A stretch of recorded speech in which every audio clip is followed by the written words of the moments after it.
Hello mga kananay, ayan, magising naman tayo sa batang makulit. So, ayan, tulog na tulog. Ang hirap niya naman ito gisingin. Patulugin, mahirap din. Uy, nako. Sana all.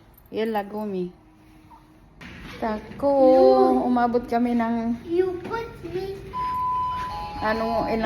ilang minuto sa No, you paghahanap put ng me a fruit sandwich.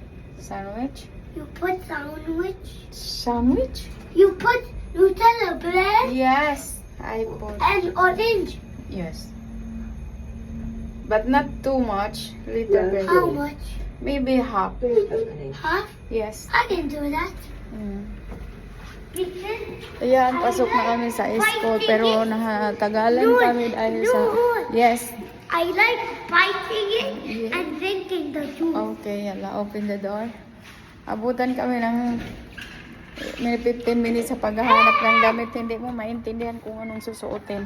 Kasi wala man ako na-inform na magsuot sila ng costume na fun day. Farm day. So, kailangan ng costume na yung para sa farm. Eh, wala siya. Yung mga costume niya, ano lang. Yung mga astronaut. Yun lang ang ano niya, wala. Eh, bahala na. Nag-ordinary na lang. Tinawagan yung kaibigan niya para lang matanong kung ano. Kasi wala din nagsuot ng costume.